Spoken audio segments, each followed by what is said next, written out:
we have which we know from NIT. Dilip Kachruji. Yeah. Yes, sir. Can you hear me, sir? Yeah, you are audible. Yeah. I am Dilip Kachru. I am representing the Polymed QS. Polymedical. Wonderful. Dilipji, thank you for joining. Yeah. I think your contribution for the webinar will be very key and very informative. Sure. We have Mr. Devang ji now. Devang ji, can you introduce yourself? Hi, good afternoon, everyone. I'm Devang. I am from Medmark, India, and I'm representing on behalf of Sumit Agarwal. Thank you, Devang. Sumit ji spoke to us. I think he is traveling, so we look forward having a wonderful dialogue with you as well. And I believe rest all I know from the academia side. So thank you very much. We'll just starting the session. Let me start the presentation.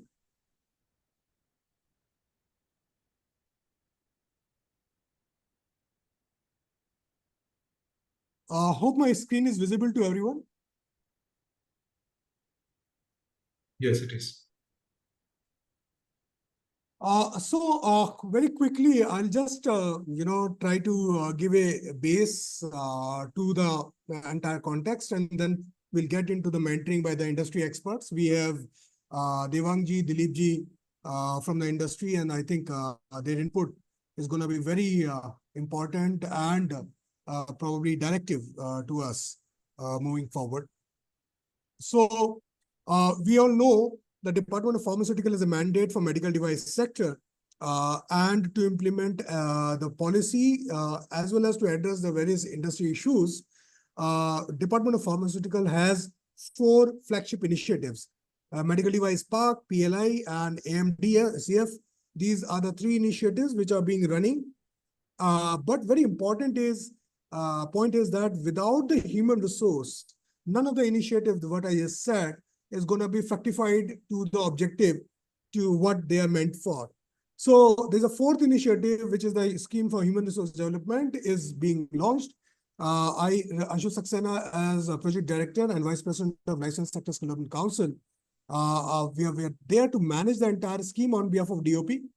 And for this purpose, the scheme was launched on 28th of June 2024 in the Hindustan Times for the opening of the application window for all the institutions in India. Now, what we intend to do is we wanted to put a very strong footprint in terms of orientation, alignment with the industry of all these academia institutions, because the purpose of the scheme is to bridge the gap. When we're talking about bridging the gap, this scheme is going to be doing that. And for that purpose, what we are intending to do is, we thought having a interaction, a close continuing dialogue with industry from the beginning is going to be very important and crucial, so that whatever programs that we are talking about to come forward, they take shape as per the requirement of industry and there is no gap. For this purpose, we have been running some of the webinars. So every day there are 2 webinars being run focused on a certain segment of medical device products. We have already done the webinars for implants, consumable and disposables, and cancer therapy. There's a 4th seminar in the series, and probably the last in this week. The remaining 4 seminars will be on Monday onwards. So this seminar is being focused on surgical and hospital equipment. As we know that this entire scheme is going to be focusing on the first 3 segments of medical devices. That is R&D, component manufacturing, and final product assembly and manufacturing. But yeah, to a certain extent, for a non-paramedic staff, if there is a hospital equipment maintenance, this part can also be taken care as far as we are referring to not the allied professional and not the paramedic staff. Only the maintenance engineers are something which we can focus over here. The scheme, let me give a basic background. Devang and Dilip, you may not have got this entire information beforehand, but just to set the context for both of you so that tomorrow, now onwards, and when you will be responding to the questions that I would be asking, you probably can respond to us in the context that we are setting up. So as I said, the purpose of the scheme is to bridge the gap between industry and academia. That means any output coming of the academia should meet the industrial demand. Provide the skilled workforce for the industry and also ensure that there is a R&D ecosystem for medical device sector available. We intend to probably tap approximately 5,000 plus learners made available to the industry through this scheme. And in this scheme, the participation would be from the central government institutions for the PG program, but from the central government, state government, private, and even industry, they can also participate in the scheme as the vocational training center by an NCVT approved awarding body like us. The student who are willing to work in the sector are going to be finally beneficiary, as well as the component B also focus on in situ or the upskilling training for the existing industrial workforce. As I stated, the research and development, component manufacturing, and final product manufacturing and assembly and testing are going to be the focus area of the scheme and the skills that it should be focusing on. But additionally, the non-paramedic maintenance technician in clinical establishment would also be focused in the component B for upskilling. As I was talking, the component A and component B. Component A focuses on MSc, MTech, PG diploma programs. And component B is mostly diploma or the certificate program or even the short-term training for upskilling need. But the focus area is going to be design, manufacturing, quality, testing, and engineering side of it. In the component A, just to give you a little background, Devang and Dilip, for you, it is going to be MSc, MTech diploma and PG diploma program. There are over 137 institutions where the information has been floated, and they, based on their interest, they can apply for funding. The funding of DOP is very generous. 19 crore is a total earmark fund for 2 years being made available to the institutions. Out of that, 15 crore is for the infrastructure and lab, and 4 crore is for salary, wages, and consumables. The program which are in the PG diploma, as a part of our compliance check, we also trying to do some of the basic, I would say, sanitary check in terms of what the program is going to be, whether it is going to be aligned or not with the industry. And that is where the 6 modules are being mandatorily to be included as the subject in the first 2 semesters, which are regulatory and quality compliance, medical device, and foundation for human biology. That is the first 2 subjects, and the remaining 4 can be chosen from the given subjects listed here. That means mathematical modeling, materials, basics in bioscience and bioelectronics, design aspects of medical devices, IoT and machine learning, and cell and molecular biology for bioinformatics. We intend to, but the idea is, Devang and Dilip, that in the context of surgical equipments and the hospital equipment, we certainly would seek your inputs that how far these 6 modules which are being mandatorily required will fulfill, and if there are more modules to be placed in the curriculum, please do share that, and that is where all the people who are there from the academia here, they should be able to hear you from the directly from you.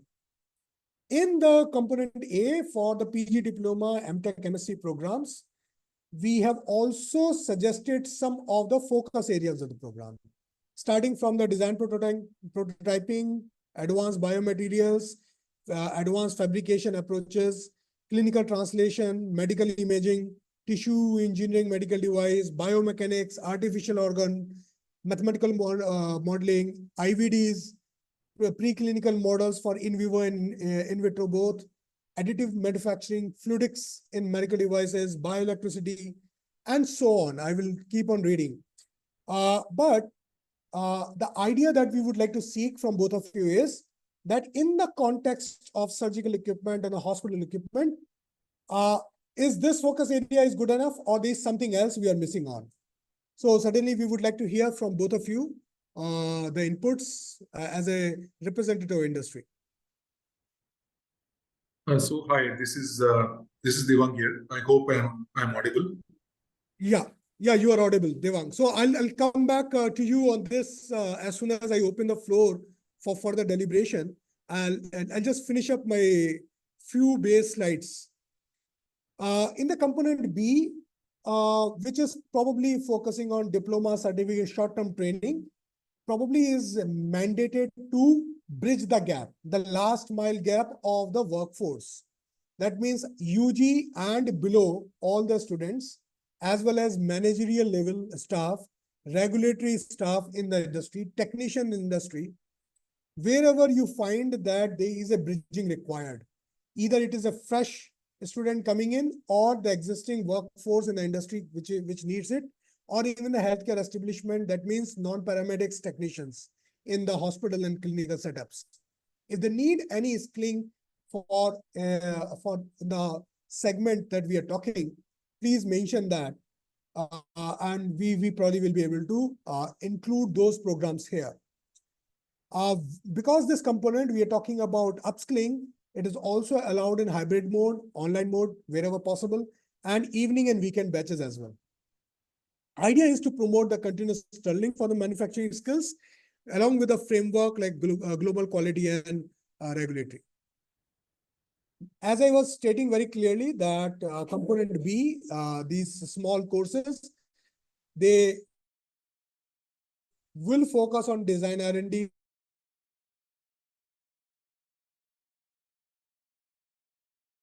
regulatory, manufacturing, and all the programs will be only in these. That means it will not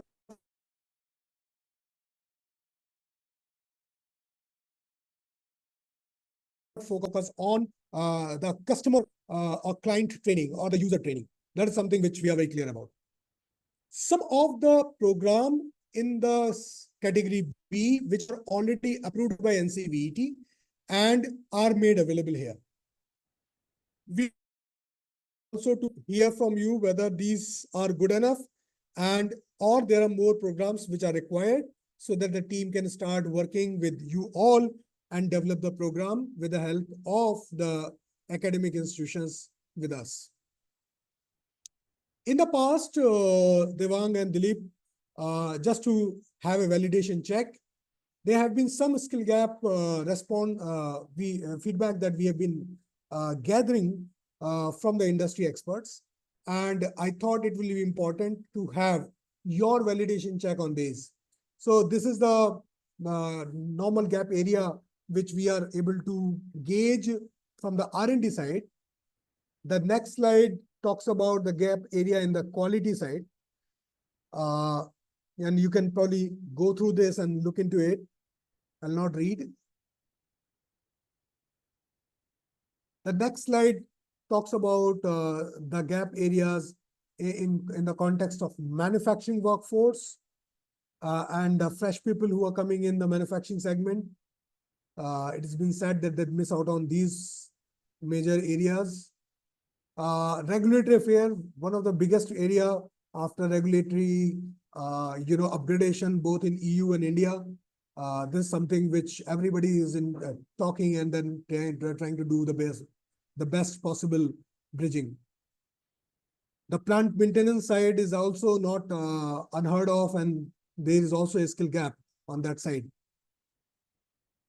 So with this context, I come on the mentoring by industry, the session for which both of you are going to be our information source and the validation source.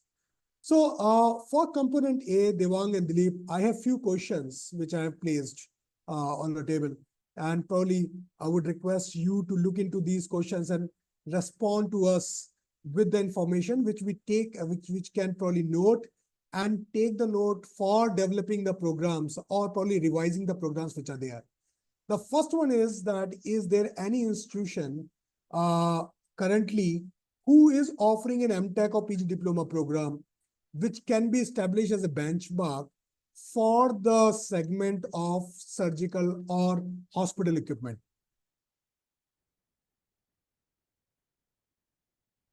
The second point is that should the programs that we are talking about be the PG diploma or MTech, or if it is both, then what should focus on what? The third is, in the surgical and hospital equipment segment, whatever modules that we have just listed, are they good enough? Or there are more modules that probably need to be added as one of the mandatory requirement from the industry? Then for the PG diploma or MTech program, what kind of occupations that they should focus on? That means after MTech, where the person will actually go. And probably we can focus on that, because suddenly in a year or two, we can't make the people as superhuman.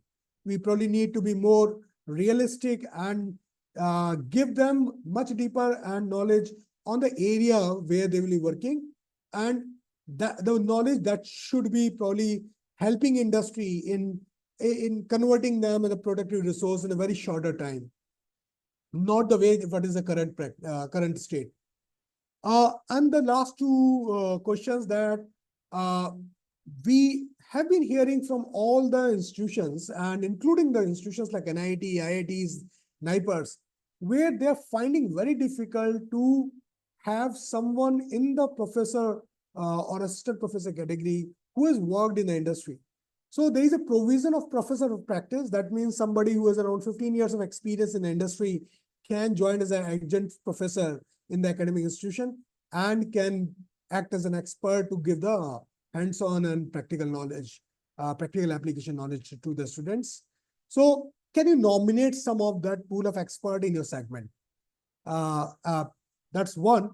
And the second point is, the current professors, there is also a thought which is going on that probably these professors can also be upgraded with their skill set, and around 8 to 10 days program can be carved out with the help of a PMA, which can act as a faculty development program, and then industry can join in conducting this program along with PMA. So whether that is feasible in the segment that we are talking about. For the component B, my questions are very simple. In which department and functions you normally have the fresh skilling requirement? That means UG and below level, what kind of requirements that you have? What kind of upskilling requirement that you have? How are you currently addressing your fresh skilling need, which you must be doing in-house? And then in future, if we would like to, through this scheme, if we would like to establish some of the ecosystem that probably act as a support system to the industry and your extended arm being in around the cluster, would you be forthcoming to probably contribute and support these academic institutions for the infrastructure support using your CSR funds wherever it is available, or even your the old equipments, they can be placed here for the training purpose? So whether there is a willingness from the industry, and can you somewhere help us in quantifying the demand of the skilling, upskilling and the fresh skilling requirement? Because we also need to know that how many institutions are required to come up for surgical and hospital equipment segment. So these are the few questions that I would like to seek a response from you, Devang and Dilip. To start with Devang, and then probably Dilip can respond. Over to you, Devang.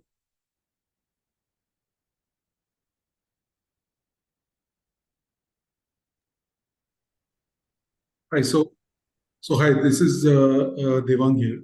So I represent hospital furniture per se, stroke medical furniture. Okay, we manufacture most of it belong to the furniture category more than an equipment. So typically, just to give you a few examples of what we manufacture is a hospital bed and something around it. So my knowledge would be around manufacturing and more likely towards the furniture side of it. My inclination on medical equipment is not that extensive, although I keep interacting with some stakeholders around me. So based on that, I would look forward to responding to the questions that you have So made. thanks for setting Bola your boundaries. I believe Dilip will certainly compliment you with a couple of more angles to what you will say. But please, Devang, go ahead, share, and probably we can have Dilip coming in. Yeah, maybe I think Dilip was saying something. Dilip, Yeah, yeah. Regarding if we'll talk about the R&D and technical side for the hospital equipment, the parameters which have been set, I think most of the things have been covered in skill development and what are the courses we have done this in R&D designing and this technical training, material training. I think most of the things at present it is almost covered in that. And as in part B, you were discussing some questions maybe in skill developing, what are the help we will get from the industry for to helping the this when we develop the skill forces for that. I'm talking about the technical side. So definitely, as you said that UGC or PG diploma or MTech, which side will go? Definitely the MTech officers definitely will go from the technical side. It can be used for the medical equipment. So where they can get the knowledge of R&D, then designing and assembling and manufacturing of the components, which is better for the MTech where we can go through. And PG diplomas, oh, definitely, if we'll see the surgical and consumable goods and all, the PG diploma courses will be applicable in that segment also. So in that case, as an industry, as you said that wherever we put the skill development, maybe the old equipment and other equipment for the training purposes, definitely can we think on that. What are the equipment? What are the hospital equipment mostly? At present, we are in a equipment that only we are manufacturing the dialysis machine. So on that regard, we can help in that segment also. We are assembling it, we are manufacturing it, and we have a work on the dialysis machine. so Dilip and in technical side yeah, of that equipment, we can help. Yeah, so Dilip and Devang, both of you, I just have one thought on the second point on this slide is PG diploma and MTech. Yeah. You said certainly R&Ds and design you would probably need it. I just have a thought, and probably as an industry, you can share whether that thought will be more helpful. What if a institution who is operating in this scheme also offers a PG diploma, which is kind of a finishing school to the graduates, coming out of BTech or BPharm. Now, these grads can be probably 6 months trained on a certain area, like manufacturing or testing or, validations or any other thing that they are supposed to work on. And then, the next 6 months, these people can be placed in the industry as an apprentice, where they will get the real life exposure of that particular domain. Do you think such kind of PG diploma is going to be more helpful to you? So Yeah, this is of course. Devang, your views? Yeah. So the point here is about PG diploma or MTech. The question that you asked, I think it will be a welcome change to have PG diploma, specifically designed for the courses that you enlightened us in the beginning. As far as we are concerned, yes, we face challenges when we have to hire different kinds, especially when it comes to design and innovation. as far as our factory is concerned overall. So I think it would be a welcome change for somebody to come in and experience diploma for about 8 months to 12 months and then hit the floor for some time, gain some expertise, contribute to the organization, and then move on. So I think it will be quite a welcome change of having such courses for specified set of people. Wonderful. Thanks for confirming this, because this was just a thought that was going in, and in the biotechnology industry, this is something that we found it working. But Yeah. I thought, let me just hear from captain's mouth that whether for the medtech and specifically for the surgical and hospital equipments, this will probably make sense, because most of the time this will be a kind of uh, uh, conceptual teaching, application teaching, and then working in industry for 6 months, giving, knowing actually what is happening on the ground. And then probably you have a choice in the industry that if the person is really good, you absorb them. If it is not good, probably you let them go. So that's kind of thing that probably you can also look into it. Yeah. So I thought it is good to look into the aspect that is available. Yeah, it's typically like an intern who comes in for a few months in the company, Yeah. and based on the assessment of that particular phase, organizations are quite open to accept, and then these young people actually join the force and then they move on. I think it would quite positive as far as Yeah. PG diploma is Yeah. And just one part I would like to compliment to both of you as an industry. You should also know that the internship is probably not so structured, but apprenticeship is very structured. absolutely. You know, or you might be knowing that every industry, which is working in India, every employer also has a mandate to have certain percentage of your total workforce as an apprentice. That's right. So Yeah. the concept of apprenticeship, which ages before it used to be only ITIs, it has moved from there. Even now we have research apprentices, hired across. Yes. So Yeah. I think that is where industries can get benefited, also fulfilling their mandate from the Apprenticeship Act side, but also have a opportunity or give an opportunity to the students to come work in a very structured manner on a certain, outcome-based programs. Okay, after this, I would be able to probably contribute to the design element or contribute to the quality element to particular thing, or maybe I will learn how to manage the regulatory angle out to it. So that is something that will really be more helpful. That's what I thought as the skill expert, which I've been trying to do for last 20 years into this. No, it's well thought, sir. Especially even during apprentice, they will get more exposure working in an atmosphere and how it goes. It's definitely a very welcome support. Yeah. It will So help with the industry also and with the candidates also. true, and thank you for confirming. And probably I would request all the participants from academia to note that when they're designing the program, probably they can design on these lines. Rather than internship, if they could put up apprenticeship, it would be a rather a Apprenticeship. better thing, and more structured. Industry will be very happy. The next part, Devang and Dilip, about occupations.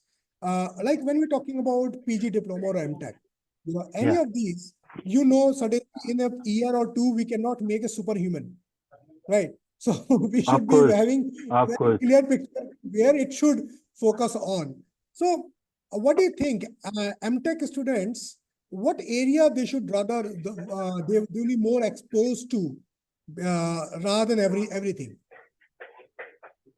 Obviously, this MTech students, as far as you can see, this medical equipment, component manufacturing side, in R&D side, those MTech students will be more helpful than in that case, because when we are going all together with this medical equipment in India, So definitely there should be a quality maintenance.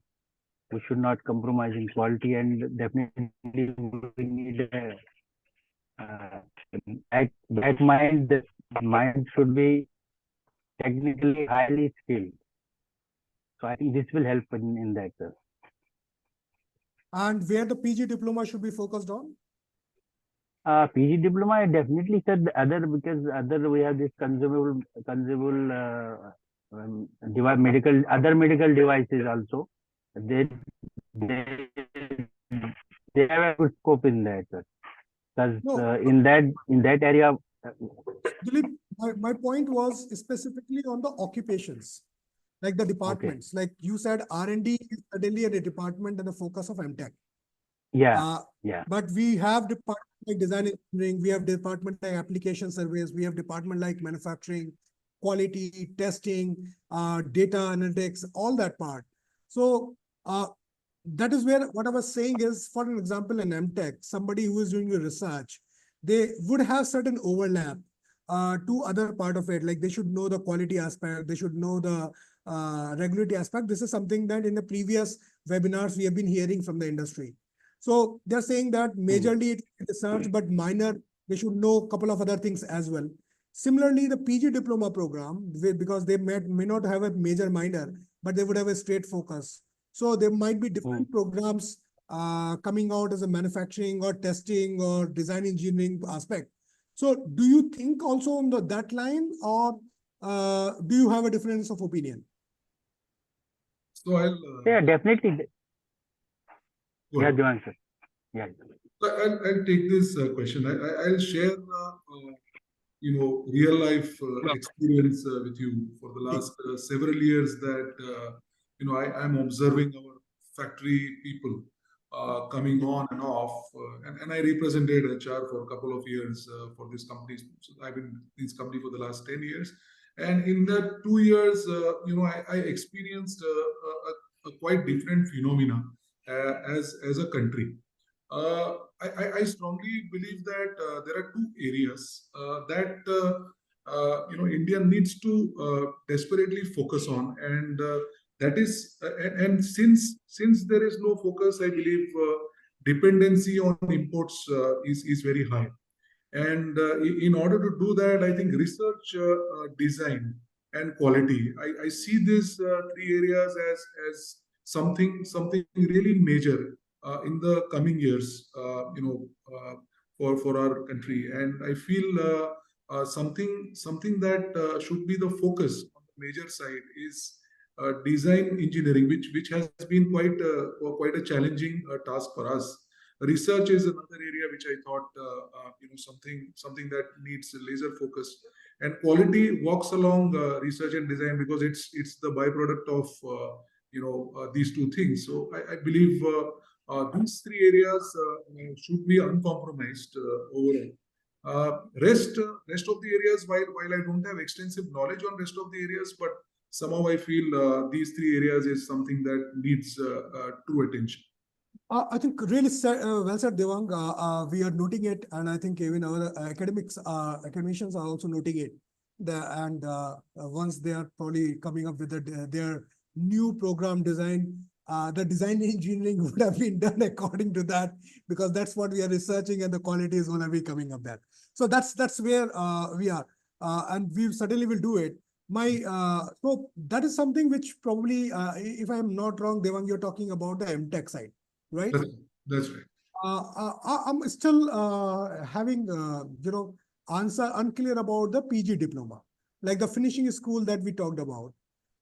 Which area or the PG diploma should focus on? Whether you would need design engineers at the lower level to have the PG diploma, you would have manufacturing testing people and quality people, or even research, you would need a PG diploma.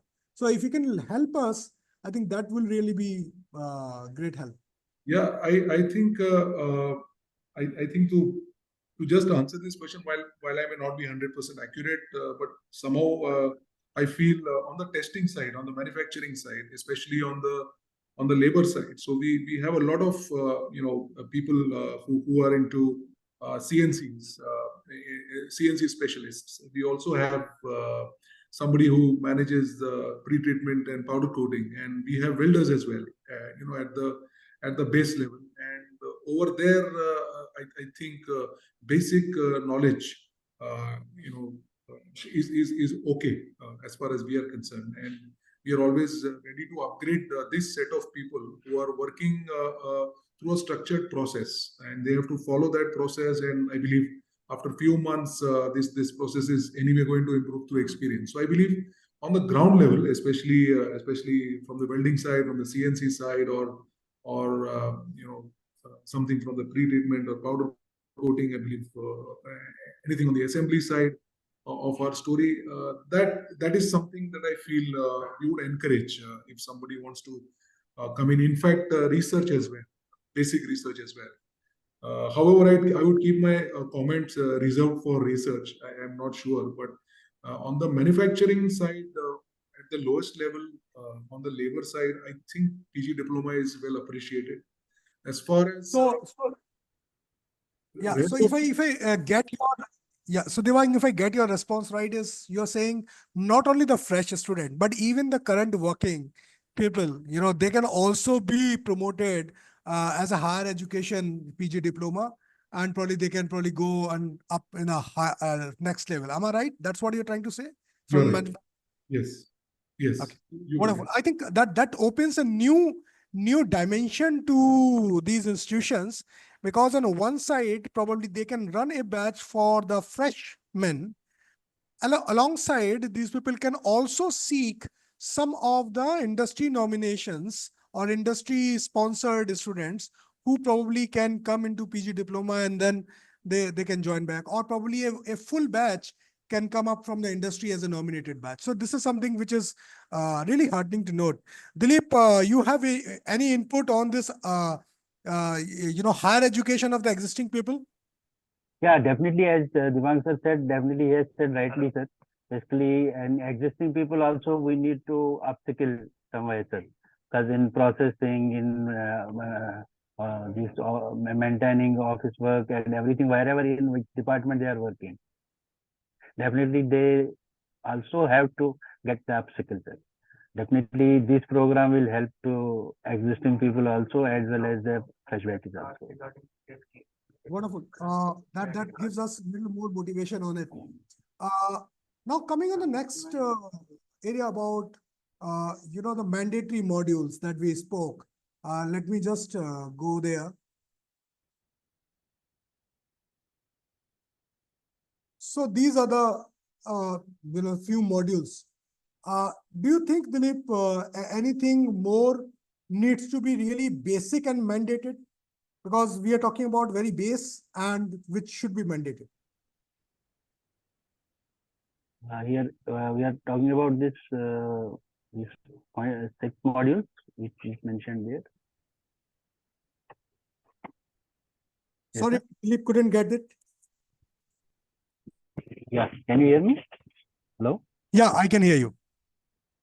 So we are talking about these 6 points which we have mentioned here, right? Yes. The total 8, if you say the 2 and the 6. So yes, sir.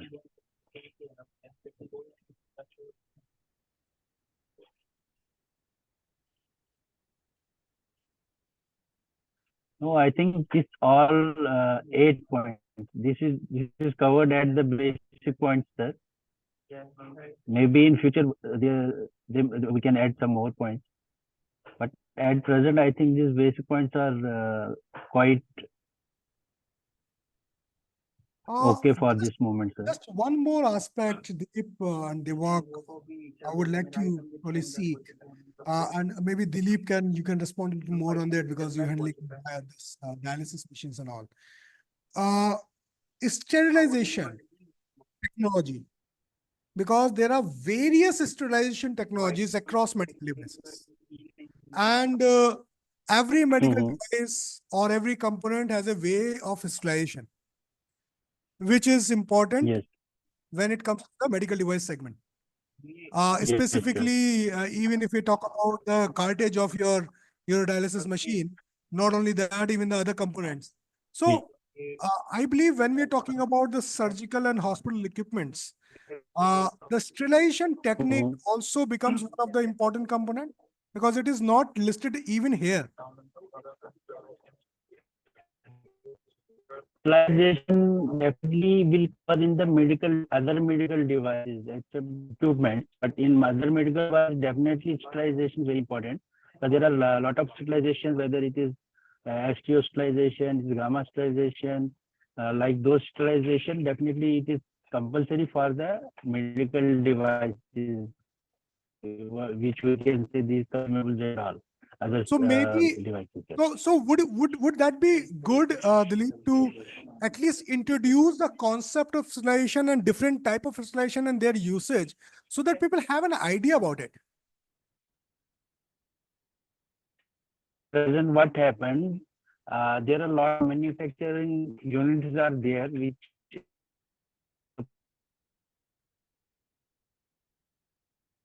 plants, they don't have the sterilization plants available, particularly for other medical device and all, and they are dependent on the particular where the in centralized or somewhere they have the sterilization plant where they can do the gamma sterilization, ETO sterilization, gas sterilization. So if it will be implemented so that everybody gets knowledge of that, so that it is easily available with everyone, sir. So that sterilization program, it's very good if we can add it. So I think that's a one good note. I think team PMA should know it, and even the other participants from academia. Uh, you could note that this is sterilization is one part, the various kind of respiration that at least the introduction part of it should be taught at Yes. the basics, so that everybody is aware that there are different kind of sterilization which are required, and depending on the product type and the application and their usage, Yeah. product itself or the component need to undergo sterilization process. Yes. Now, Because every yes, you're saying something. Yeah, because every medical device, before we patch it from the factory, needs the sterilization. That's very important. So it's very important segment, sterilization, for instance. Sure, we note that. Any other thing that comes to your top of the mind where you feel that something which could be added further?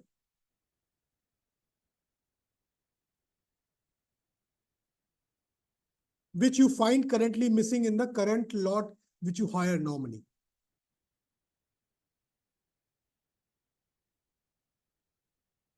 I think it looks good.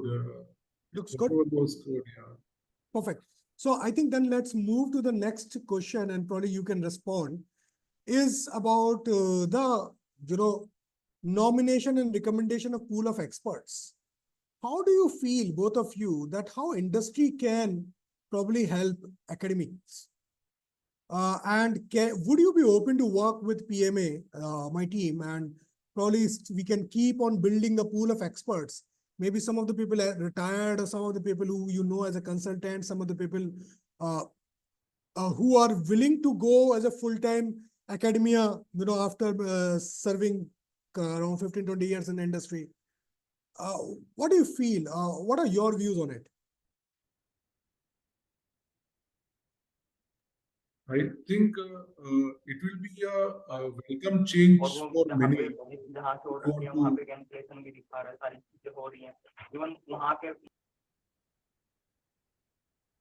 Yeah, Devang, you were saying something. Please go Yeah. ahead. Okay.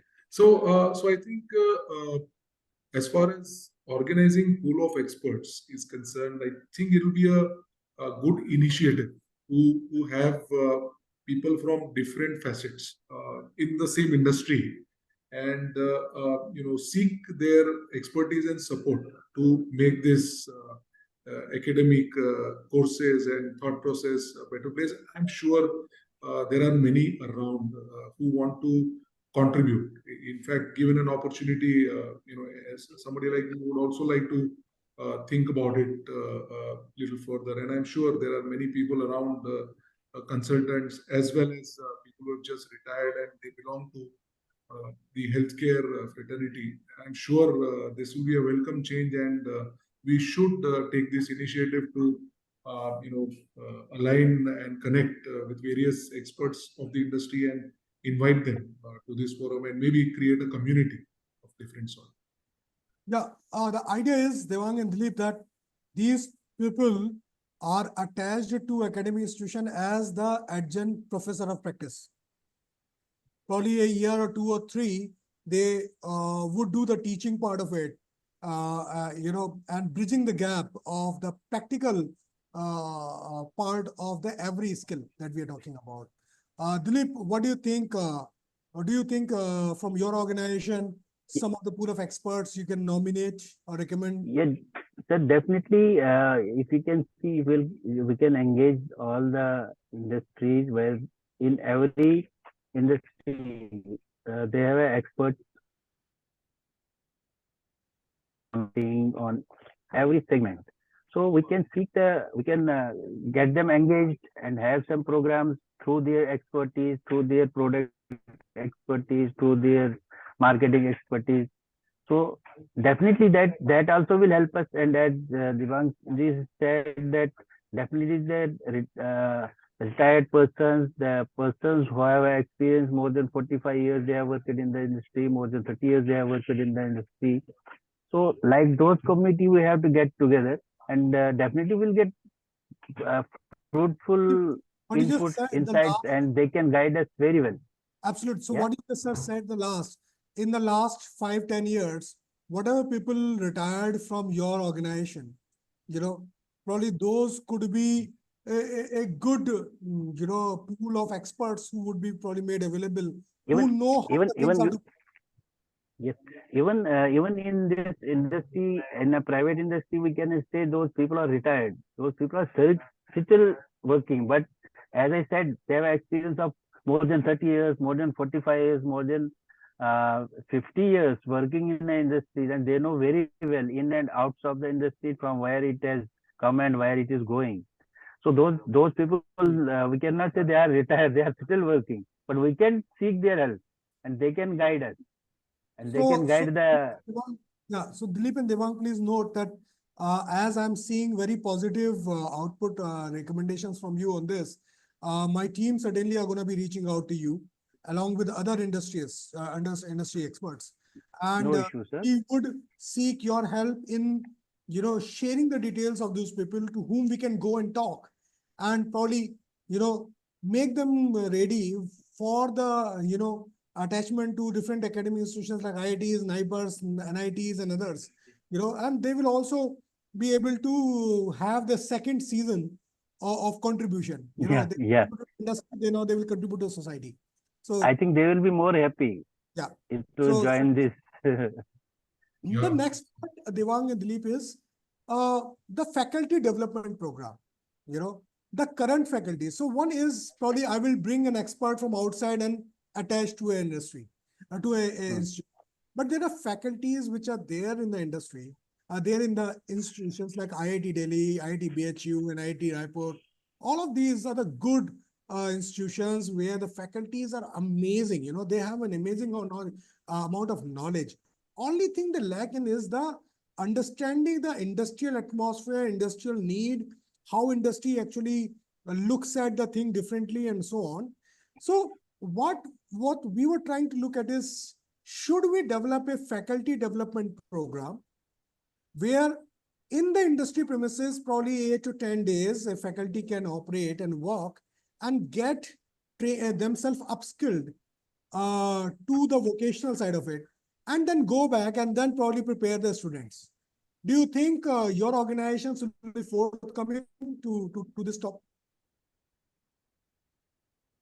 I think this question, I'm not getting an immediate answer for this. It's quite a deep-rooted question, and I think this needs to be thought through by me before I, address this, because it's very, subjective and very specific.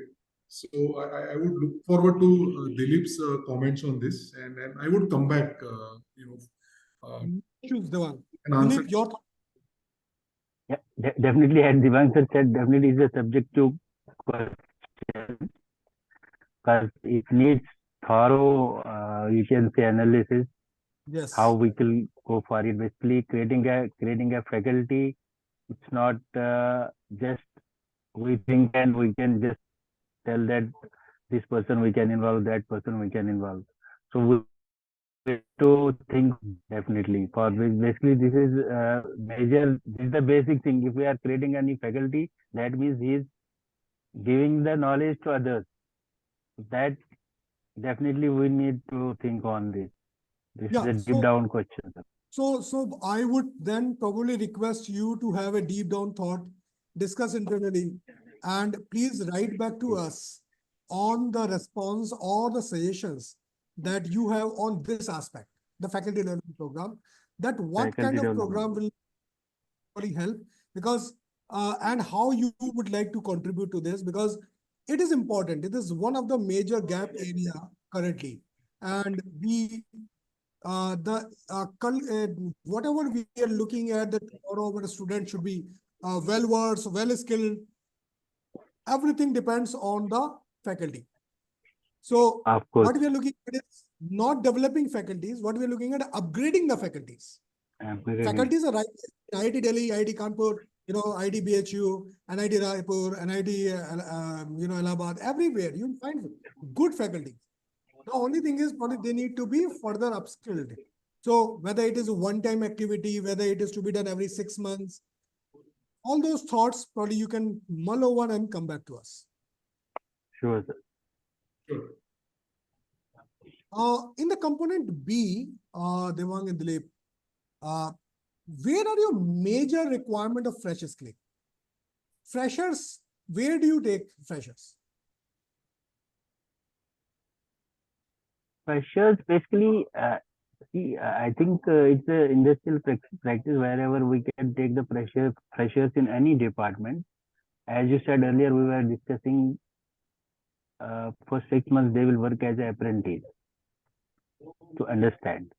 Yeah. So after that 6 months only, when industry, when they see the person who has been joined is getting more involved and he grabs the particular segment where he has been put for the particular job. So then only he has to carry on for the further job. Else they have to extend his ability. Yeah. Yes. So like that, freshers we are taking, sir. That's definitely. Dilip, my question is more specific. I'm asking you, in which department? Like you have R&D, you have design, you have quality, you have manufacturing, you have regulatory. Any freshers we can take in any department. Okay. And where is the major? So You obviously can take in take any in any department. department, but which is the maximum demand producing department for fresh? So for us, it is manufacturing. Sorry? Production. Manufacturing, production. Manufacturing, production. And Devang, for you, you were saying something? Same is the case. Manufacturing. Production. That's right. And when you're taking people in production, are these people are BTech or Polytechnic diploma, ITIs, or some other qualification? ITIs in production, mostly the maximum ITIs. Maximum and ITIs. If we can. And then when these ITIs are coming, there is no program which is available right now, which you are saying. How do you address the fresh skilling need? And if there is a program which can be carved outside, would you like that program to be running?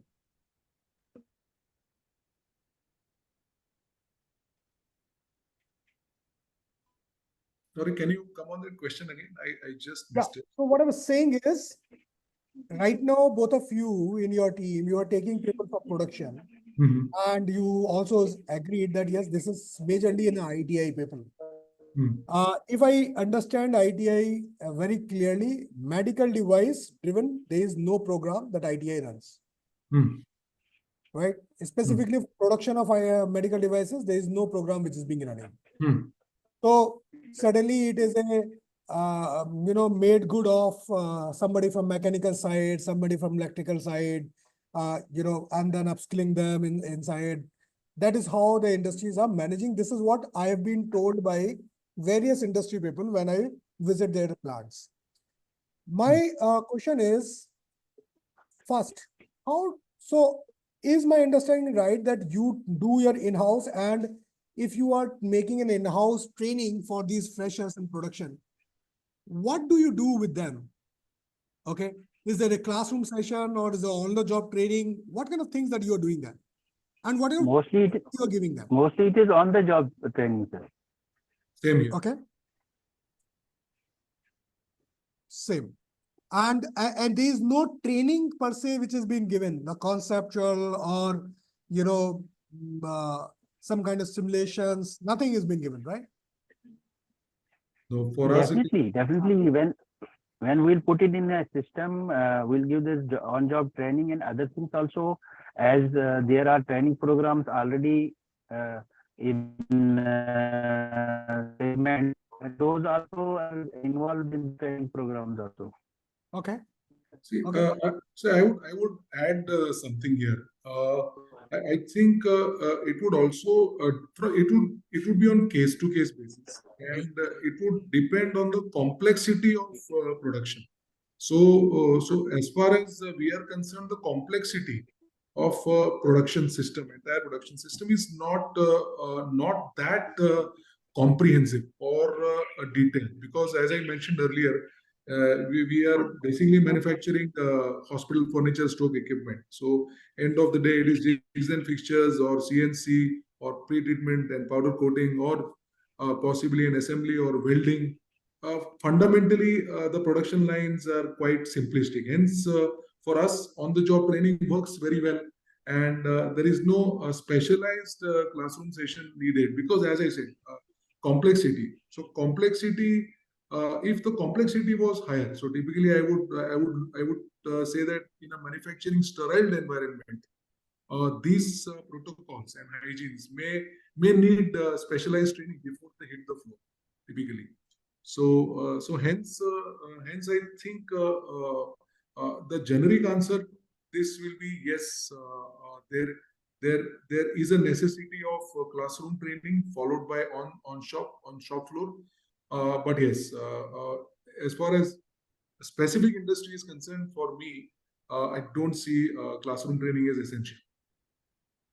Okay, I get it. My second question to both of you is, and probably Devang, where he is very clear that it's a very simple, simplified unit operations for manufacturing. The line is very simple. So probably we live with the on-the-job training as an apprentice, and then these people are looked up, and that's how it's been done. Dilip, for the product that you are referring to, like dialysis machine, suddenly the assembly and the product line, at times it is complicated because even the components are complicated. Installation also plays in a major role. So there are certain type of trainings, as you were saying, the in-house, there are trainings which are planned. My point is, through this scheme, through this initiative of DOP, what we are trying to do is not only creating an ecosystem of the human resource supply for the research, but also to the bottom of the pyramid. Okay. And in this segment, do you think you would be open to work with us, share your demand and requirement, that this is kind of training if you can give, my people will be rather more feasible. I will be able to have a comprehensive, pool of the apprentice who can I probably take up a quicker shape, give them a quicker shape, and then probably they are productive. Do you think that will work for you?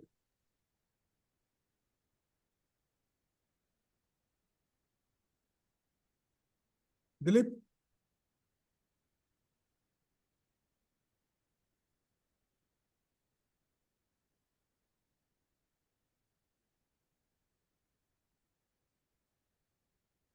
Dilip, are you there? Not able to hear Dilip. Devang, hope I'm audible. Yeah, I can hear you. Might be Dilip. seems to be some network network issue problem. Dilip.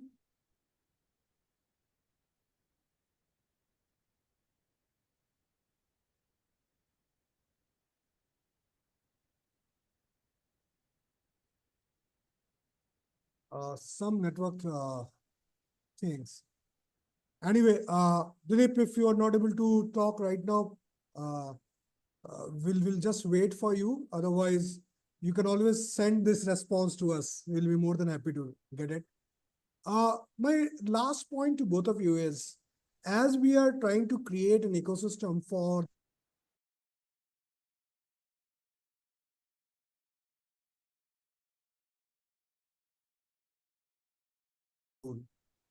and there will be certain programs that we intend to run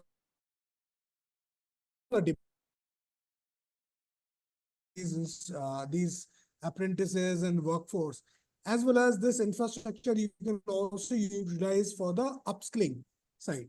So my first question is, what is the upskilling requirement? Like which area of skills where currently you find a major requirement? And secondly, if we would like to create an infrastructure outside, would there be a possibility of the support funds? So, I just take question one by one. So I'll take the first one. And the first one was that whether there is a specific necessity to upskill any of the areas at the factory level. What I feel. Layers. I'm talking about from bottom to managers across layers. If there is any upskilling, technical side requirement. Technical side, okay. As far as technical side is concerned, I believe there are. I emphasized earlier what is of pivotal importance to us is first is design and engineering. That is something that really needs important attention. Second, I believe quality. There is knowledge across. There is some absorption of quality as far as generic concern. However, I feel quality is something that needs to be really upskilled and upgraded. On the other hand, I think a little different here, where I feel most of the factories in India are moving towards automation. Most of it. And I see that over the course of next few years, maybe 3 to 5 years, I think automation will play an important role at the factory. Hence, labor jobs might become redundant, or there will be a reduction as far as that knowledge is concerned. So I'll just give you an example of our company, our manufacturing unit. There used to be a time where we used to search for welders, and there was a scarcity. I'm talking 4 to 5 years back, and we used to agree to the norms of per hour wage of labor, especially welder. Now, as we evolved as I speak now, almost 70% of our welding process is automated. Hence, why I'm coming to this point is I think there will be a need of upskilling to run machines rather than do labor jobs. So today we have somebody who's managing the robots, especially robotic welding.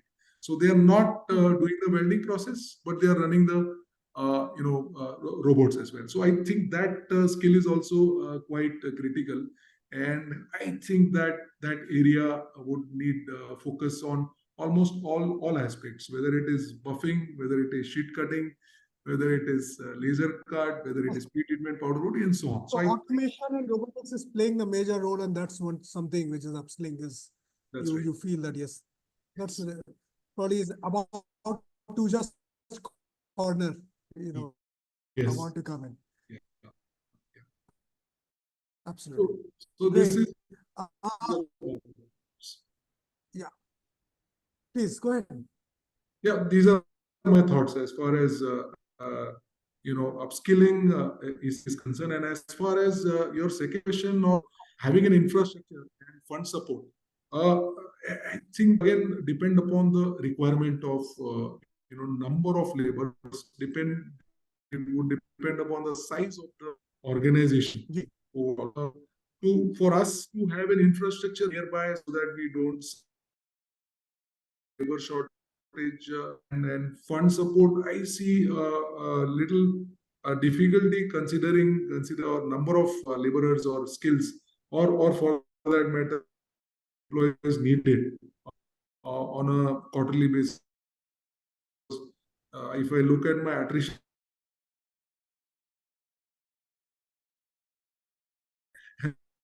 hence I personally think of unless there is a group of and is resolved. So Devang, we are not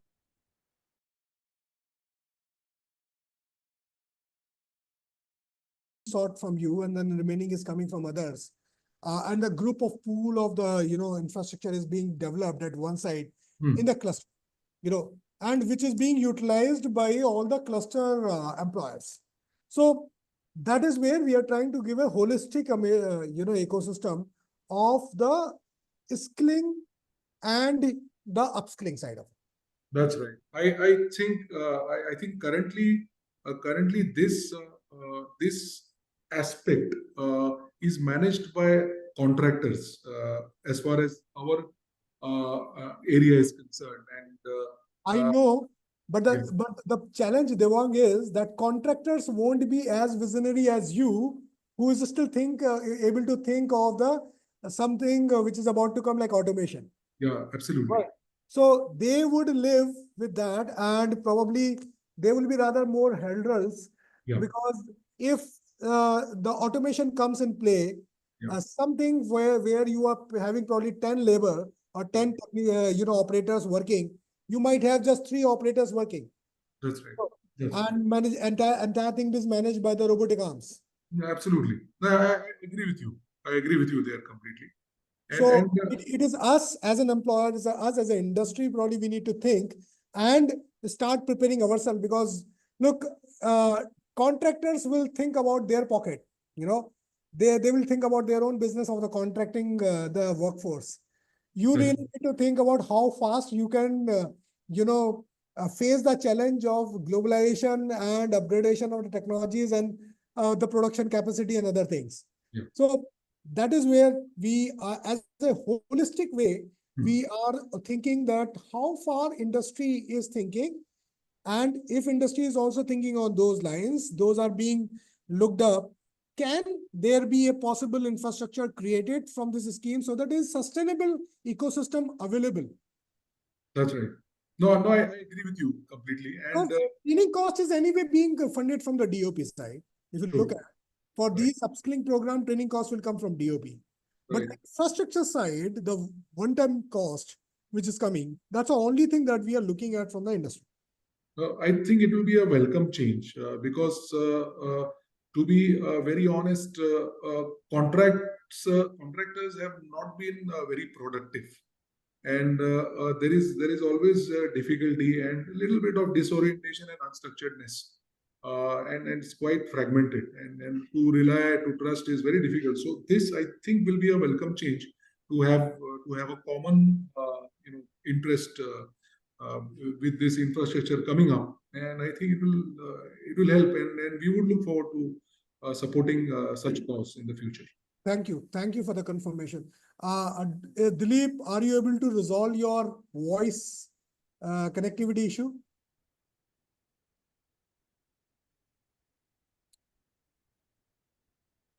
I think he's still stuck with the network. He wrote a chat message that his network is an issue. But I think this is important, and you have already shared a lot of inputs. May we have, if there's any other question from the academic people, they can probably pose those questions to the industry. Arindamji, Dr. Kai? I have one question, like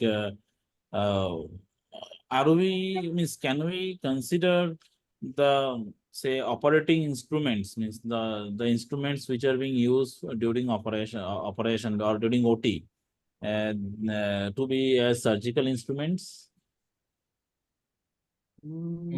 I think Dilip will be in a better position to answer this question because it is directly connected to his industry.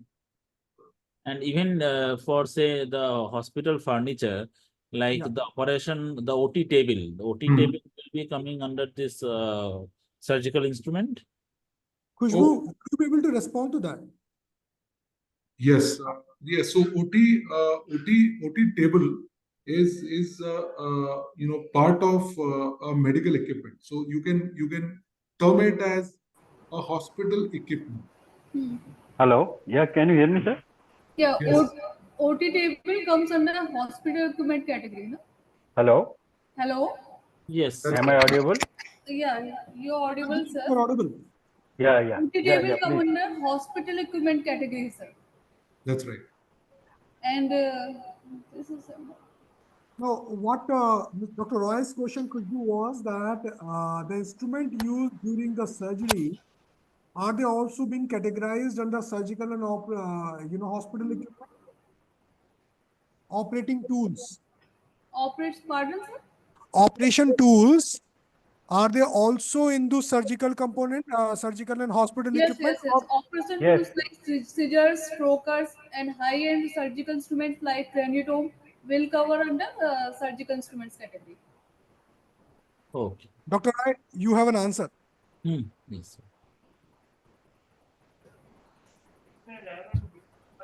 Dilip ji, now we are able to hear. Yeah, yes, sir. Yes, so your quick question. One, you heard very clearly my discussion with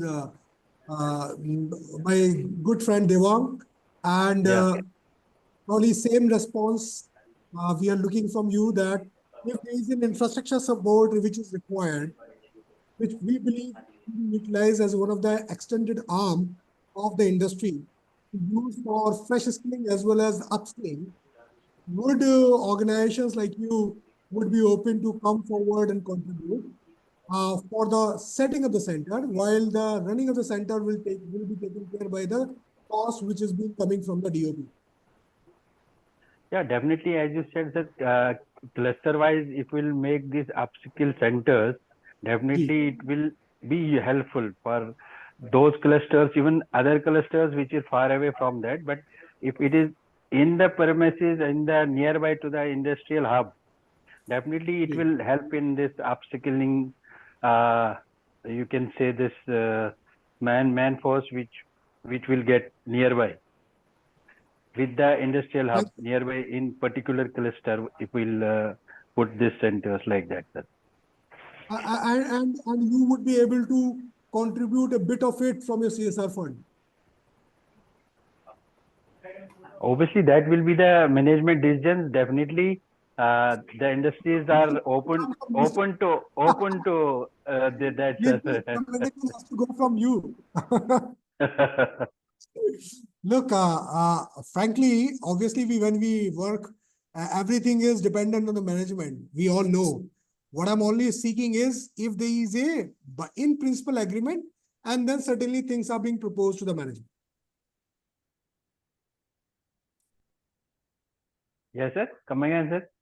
I'm saying if there is an in principle agreement on the concept, and probably the management can decide depending on the recommendation and depending on the feasibility of it. Definitely, recommendations will be there. Then definitely the call will be by the management only. Sure. Because we are just the representatives. That kind of decisions definitely we have to go back to the management and get the answer for that, definitely. But definitely, as per the industrial practice, as what I have seen, that definitely they will be happy to share in this, sir. Thank you for this confirmation and affirmation. Dr. Arijit, Dr. Indam, anything that you have which is not yet answered? So it was really quite insightful session. Thank you for Prasad, your voice is too low. If you can Yeah. speak a bit louder. Yeah. So I'm saying thank you so much for this insightful session.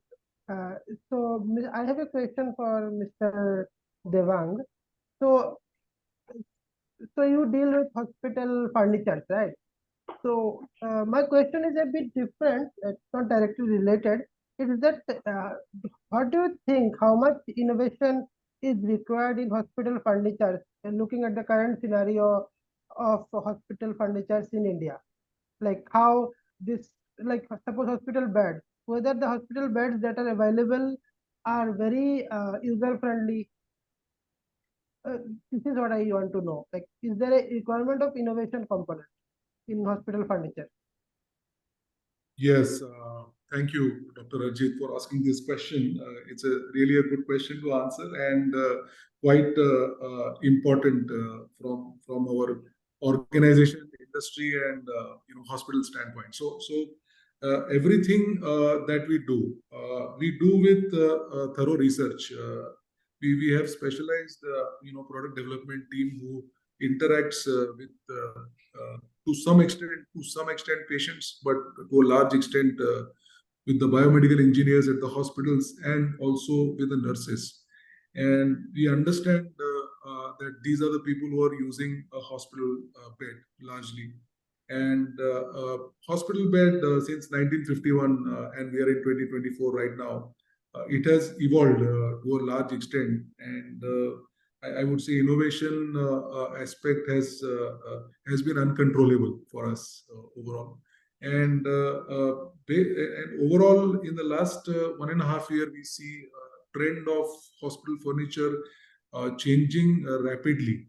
So as I speak, we are already testing an IoT, technology with our bed, and we are also trying to build an intelligent bed which can assess, the parameters contactlessly and remotely. Apart from this, we are also trying to add an asset tracker, which can enable hospitals to track their assets quite conveniently. We are also trying to see if our hospital bed should also look like a bed that can be used at home, and it should have a home-like look, because a lot of patients are now being asked by hospitals to, take care of their health post-surgery rather than staying more at hospital overall. I can go on, but in short, to answer your question, yes, there is a lot of innovation that is needed as far as hospital bed is concerned, because it is evolving. A lot of functionalities are expected to be more smoother. A lot of protocols of hospital beds are expected to be more purer compared to what it used to be. So material requirement is to be more sustainable as we progress. So yes, innovation in a hospital bed is a never-ending story, and it will continue to evolve. Our Western counterparts who are not manufacturing hospital beds in India, they've advanced and they run several years ahead than us, and we are trying to keep pace with them. So on and all, yes, innovation in a hospital bed is at a pivotal change, and I think over the next 3 years it is going to be more ergonomic, more user friendly, and most importantly, technology driven. No doubt on that, Devang. Probably there is no brainer with respect to the innovation which is coming up in the hospital bed. I won't be surprised if tomorrow I have a bed which can actually detect my BP, my SpO2 and other aspects, and probably even have the ECG part being done automatically, and then it is being read by my doctor right at his home or on his smartphone. So Yes. huge innovation that is coming up there. Yes. Absolutely, no doubt on that. Indeed. And that is where the innovation part remains one of the key aspects of this segment as well. Yeah. It is not that it doesn't need innovation. There is a huge innovation which is coming and already underway. So it is Yes. not something that we are talking about off the box. Yeah. Any other question from any other audiences on this? Hello. Hello. Hello. Yeah, good afternoon, sir. It was a nice discussion. Sir, I have one questions regarding R&D. One of the problem that we academicians are facing is we really don't understand what is the need of the Indian companies in the medical device sector. And need identification is one of the very important thing before any R&D. What we are doing as of now, we are picking up the problem statements from the journals and we are ending up also in the journals. So if some of the needs of the Indian device sectors, particularly in R&D, can be transferred to the academics as probably minor projects, that would benefit our students also to learn what the Indian companies actually they expect from the students as well as from the faculties. So is it possible?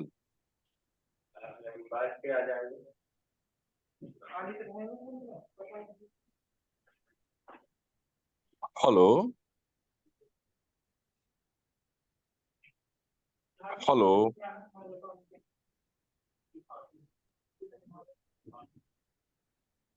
Hello? Dr. Roy, I think Mr. Saxena is on a call. He will respond. just a minute. Just a Yeah, minute. am I audible? Yes, you are properly audible, sir. Yeah, so sir, that needs of the Indian industries, if those needs little bit in the R&D sectors can be transferred to Indian academics, probably that will benefit the faculties as well as the students to get trained in that appropriate domain and probably also give certain solutions to the industries. So, Mr. Because Roy, what is happening as of now? Yeah, Mr. Roy, I heard you and very clearly. So I have a proposal for you, rather. Okay. From that you be offering or you would like to develop, why don't you develop a program which is being carved out based on this, that this MTech program will probably work in the hands of, along with the industry, and Right. segment of industry will give them the problem statements to each of the, MTech student, and they would work solving that in next 2 years period. Yeah, that will be really nice, sir, actually, It is because a they thought. will automatically So, get trained. Yeah, I just gave you a thought. Probably you need to start working and developing that program. And I Fine, believe sir. everywhere from industry, you will get the support. Don't worry on that. Thank you, sir. We will incorporate that. Mr. Saxena, if And I I may have, add sir, something one to more this. question. Hello? Please go ahead, sir. Yeah, sir, I have one more question actually. Ji. As you said, Ji. like the design part is very important. Ji. So we understood that and we are offering one extra certificate course on the biodesign to our BTech students. It's a 6 months program and we conduct classes for 2 hours at weekend. Mr. Roy, that's an amazing program that we are getting to know. My recommendation is please share the details of these programs so that we get it approved. We validate it in the industry and get it approved with NCVET so that it can come in the category B proposal of yours. Okay, fine, sir. So my question in that segment was like, sir, what are the things that you expect in the design? Many particular software or just generalized, like, that's 3D designs and all other things? Because we have also incorporated the 3D printing after the design part in that particular certificate course. So I think what it will be better, Dr. Roy, that if you can share the current program, okay, it can go to the different, segments to the industry. And from the experts can come with a more specific answer that you're looking at. Okay, and then that program can be more card because industry validation will be certainly an important part for NCVET approval. True, sir.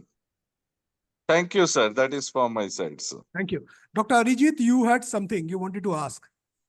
Yeah, So I was just saying, I just wanted to add to what the proposal you have given. So we have started an MTech in biomedical engineering, where the course curriculum is such that at the end of the program, each student in their second year will develop a product. So it is coursework plus product development. And then in the product development, the ideas will be coming from the industry. So, Like- Dr. Arijit, my Yes. 2 cents on it is the program is good. Only thing is, rather than Yeah. connecting industry at the later stage, that's the second year, it will be good if you connect with the industry partnership in the beginning. So we are connecting in the beginning only, sir. So from the Yeah. first year, So will be you there. would know that who are the partners you will be working, which industry problem solving will be done by these MTech students, so that tomorrow they are more beneficial. Yes, sir. Yes, sir. We are doing that only. Wonderful. So if there is no more questions, then probably I would like to conclude the session. My really great compliments to Dilip as well as our other participant Devang. I think their contribution, their inputs have made a lot of enrichment to the participating institutions as well as the PMA team.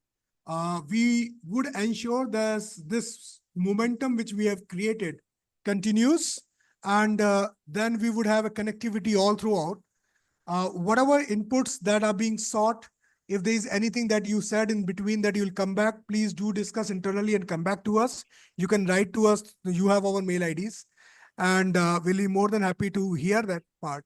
And one thing that we are ensuring that any program that comes out in the scheme of DOP is aligned to industry, aligned to a segment, aligned to multiple segment, but it has to be validated with industry. So this is something that will ensure, and this is what we are there. So any thought on anything that you have in the scheme, in the program, please feel free to reach. Write to us. We'll be more than happy to hear from you. You are our directional source. Thank you. Thank you so much for this given this opportunity, sir. And definitely this will create a wonder. The program which you have started, definitely it will help a lot to the Indian manufacturers. Thank you, sir. Thank you for the opportunity.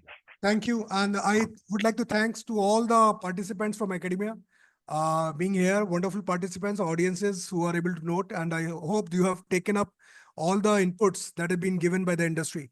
And you'll start reviewing your current programs to, make it better. Thanks for the DOP team and Khushbu for being there and probably contributing. We'll meet again to all of you on Monday in the next session. Thank you very much. Till then, have a nice weekend. Thank you. Thank you. Thank you. Thank you, everyone. Thank you, everyone.